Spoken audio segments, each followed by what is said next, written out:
Namaste. Hi, this is Senator Bob Menendez, a senior senator from New Jersey and chairman of the United States Senate Foreign Relations Committee. Jai Hind and God bless. Personal opinion की बात करूं, India के साथ relation बेहतर किए बगैर पाकिस्तान आगे नहीं बढ़ सकता। कोई लोग इसे एग्री करें डिसएग्री, आप इसके ऊपर क्या कहेंगे? क्या हम इंडिया से रिलेशन खराब रखें और आगे डेवलपमेंट की? भारतीय डायस्पोरा, भारतीय लॉबी वॉशिंगटन डीसी के अंदर इतनी स्ट्रांग है। और मैं फ्यूचर के लिए एक आपको आज बात बताना चाहूंगा। अमेरिका अगर आपसे बात करेगा फ्यूचर में तो भारत से इजाजत लेके करेगा, आपसे वरना बात नहीं। इंडिया के अंदर मोदी जी ने या इंडिया की खास तौर पर पूरे इंडिया की बात देखें, अगर मोदी जी को अच्छा काम कर रहे हैं तो उसका क्रेडिट तो इंडिया को ऑटोमेटिकली जाना ही है। तो इस वक्त इंडिया की जो एक पोजीशन बन चुकी है वो एक वर्ल्ड, आज अमेरिका जो है वो इस बात पे कन्विंस हो गया कि हमें इंडिया से अपनी टर्म्स एंड कंडीशन नहीं मनवानी, बल्कि इंडिया की टर्म्स एंड कंडीशन पे वहां पे जाके डील करना है। अब 180 मुल्कों से ज़्यादा के लोग वहाँ पे आएंगे, डिप्लोमेट्स होंगे, पॉलिटिशियन होंगे, सारे people from all walks of life. और वो जो इंटरनेशनल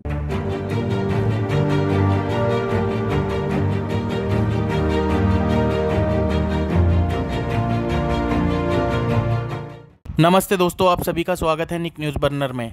जैसा कि दोस्तों आपने शुरुआत की वीडियो में देखा है, अब अमेरिका भी हिंदी में नमस्ते और जय हिंद के साथ भारत के प्रधानमंत्री नरेंद्र मोदी का स्वागत कर रहा है। भारत के प्रधानमंत्री नरेंद्र मोदी का ऐसा स्वागत करते देख यह बात पूरे विश्व में चर्चा का विषय बन गई है। ऐसा वेलकम भारत और अमेरिका के संबंधों की मजबूती दर्शाता है और अमेरिका का जो प्रभुत्व पूरे विश्व में था अब वह कम होने लगा है और खाड़ी के देश जैसे सऊदी अरब, यूएई जैसे देश पर अमेरिका का प्रभुत्व कम होने लगा है। जब से चीन ने ईरान और सऊदी अरब के बीच में बातचीत कराई है तभी से खाड़ी के देश अमेरिका से दूर होते जा रहे हैं। यूरोपियन यूनियन के देशों ने भी अपनी अलग राय बना ली है अमेरिका के खिलाफ, साथ ही फ्रांस भी अलग बात कर रहा है। अफगानिस्तान छोड़कर जैसे अमेरिका अपनी जान बचाकर भागा तब से अमेरिका का प्रभुत्व डूबने लगा है। इसीलिए अमेरिका ने भारत का रुख किया है। भारत के बढ़ते प्रभुत्व को देखकर अमेरिका ने भारत की ओर रुख कर लिया है ताकि अमेरिका अपना रुतबा बचा सके। आगे की वीडियो बहुत ही रोमांचक होने वाली है। चलते हैं आगे की वीडियो की तरफ। धन्यवाद।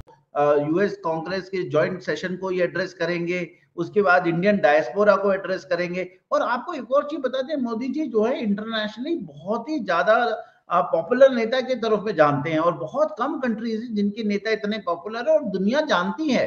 मैं भी जब दुनिया में ट्रैवल करता हूं तो एक चीज जरूर है, वो ये जानते हैं कि Modi is the prime minister. और ये ना हम उस टाइप के नहीं कि हिटलर वाज दी समथिंग, कि जिसको एक मतलब ऐसी कोई चीज थी जो उसको लोग हेट करते थे।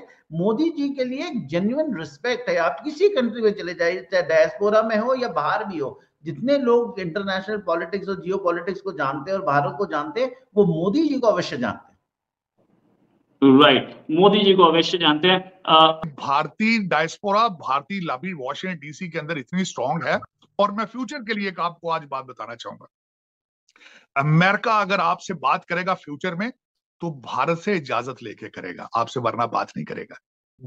भारत अमेरिका इस वक्त अमेरिका की झोली में पड़ा है और उनसे पूछे बगैर आपसे भारत की झोली में, यहाँ आईएमएफ के अंदर भी और वर्ल्ड बैंक के अंदर भी और बिल्कुल वॉशिंगटन डीसी के अंदर टोटल जो है वो भारत की मर्जी चल रही है। आपको फैटफ से भी भारत से पूछ के निकाला गया था और आगे फ्यूचर में भी भारत से पूछा जाएगा कि आप माइंड तो नहीं करेंगे पाकिस्तान से बात करें। और जैसा अभी रशिया से ऑयल के मामले में हुआ है कि खबर के मुताबिक गुजरात की रिफाइनरीज में जाके वो रशियन ऑयल को रिफाइन किया गया और पाकिस्तान आया। उसका मकसद आई थिंक यही होगा कि भारत को, इंडिया को इत्मीनान में लिया जाए कि भाई आपकी मर्जी के साथ ही हम पाकिस्तान को ऑयल दे रहे हैं, आपकी इजाजत के साथ ही पाकिस्तान को ऑयल दिया जा रहा है। और आपको ये भी पता है कि $17 पर बैरल जो है वो भारत ने उस पर कमाए। $17 महंगा है आपका पेट्रोल, जो रेट आपको दिया जा रहा है। जो पूरी दुनिया के अंदर मोदी जी ने या इंडिया की खास तौर पर पूरे इंडिया की बात देखें, अगर मोदी जी को अच्छा काम कर रहे हैं तो उसका क्रेडिट तो इंडिया को ऑटोमेटिकली जाना ही है। तो इस वक्त इंडिया की जो एक पोजीशन बन चुकी है वो एक वर्ल्ड लीडर की बन चुकी है।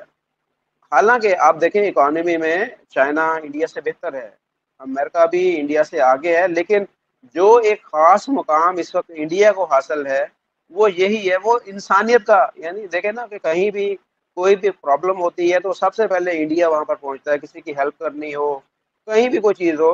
तो इसने प्रूव किया है कि वो वाकई एक आलमी लीडर है। अब आप पाकिस्तान को कैसे कंपेयर करेंगी उनके साथ कि पाकिस्तान के पास किसी को देने के लिए है कुछ है, हम किसी की क्या मदद कर सकते हैं? हम तो खुद यहाँ पर परेशान रहते हैं अपनी चीजों को लेकर। आज अमेरिका जो है वो इस बात पे कन्विंस हो गया कि हमें इंडिया से अपनी टर्म्स एंड कंडीशन नहीं मनवानी, बल्कि इंडिया की टर्म्स एंड कंडीशन पे वहां पे जाके डील करना है।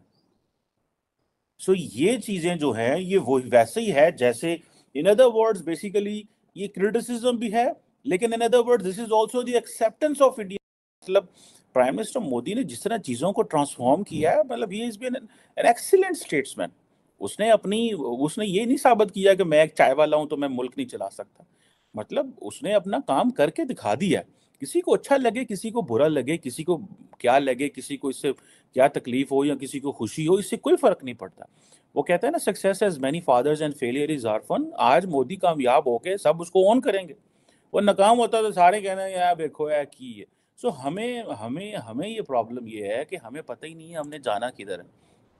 आप देखें कि वो जो इवेंट उसको जब इंटरनेशनल मीडिया अटेंड करेगा, कोई पाकिस्तान का ऐसा लीडर है जो हम अपनी सॉफ्ट पावर दुनिया में एक्सपोर्ट कर सकते हैं? क्रिकेट ही क्रिकेट है। हमारा क्रिकेट इतना मशहूर था कि सऊदीज ने इंडिया से क्रिकेट ले लिया, और उसकी वजह क्या है? आई स्पोक टू समवन, उन्होंने मुझे बताया कि द प्रॉब्लम इज कि आईपीएल इतना बड़ा है क्या पाकिस्तान, और वो उनके पास इतना बिजनेस है कि आईपीएल अगर यूनाइट करेगा सऊदीज के साथ तो सारा बिजनेस और वो साइकिल घूमेगा ना। कर्जा है वो बहुत तेजी से बढ़ा है। इसमें इंडियन गवर्नमेंट का तो डेफिनेटली हाथ है। एक स्ट्रॉन्ग गवर्नमेंट है, एक फॉरवर्ड लुकिंग गवर्नमेंट है, और वो डेमोक्रेटिक नेशंस में इंडिया को जो लीड करते हैं, जो आप कह लीजिए एक डेमोक्रेटिक पार्टनरशिप है जो जापान से यूएस तक जाती है, उसमें इंडिया एक बड़ा इंपॉर्टेंट मेंबर है। इसके अलावा जो सबसे इंपॉर्टेंट चीज है कि आज की तारीख में अगर यूएस को चाइना से या रशिया से एक जो इश्यूज को रिजॉल्व कराना है या कन्फ्रंट्रेशन को देखते हैं, तो उसमें एक इंडिया बहुत महत्वपूर्ण भूमिका अपनाएगा। और सबसे इंपॉर्टेंट जो कंट्रीब्यूशन है वो इंडियन डायस्पोरा का है, जिसने एक बहुत ही पॉजिटिव एनवायरनमेंट यूएस। अब 180 मुल्कों से ज्यादा के लोग वहां पे आएंगे, डिप्लोमेट्स होंगे, पॉलिटिशियन होंगे, सारे people from all walks of life. और वो जो इंटरनेशनल डे ऑफ योगा जो भारत मनाता है, अब ये है वो चीजें करने वाली जिससे आप ये बताते हैं जी कि हम खिते में आपके लिए इम्पोर्टेंट हैं, हमारी वैल्यूज भी ठीक है, हमारा कल्चर भी ठीक है, और हम ये देखें ये सारी चीजें। So they are taking everything together. दोस्तों अगर आपको हमारी वीडियो पसंद आई है तो प्लीज़ लाइक ज़रूर करें और साथ में शेयर करना ना भूलें। और साथ ही दोस्तों ऐसी ही लेटेस्ट वीडियो देखने के लिए हमारे चैनल को सब्सक्राइब करें, साथ ही बेल का आइकन जरूर दबाएं ताकि सबसे पहले आपको हमारी वीडियो की नोटिफिकेशन मिल सके। धन्यवाद।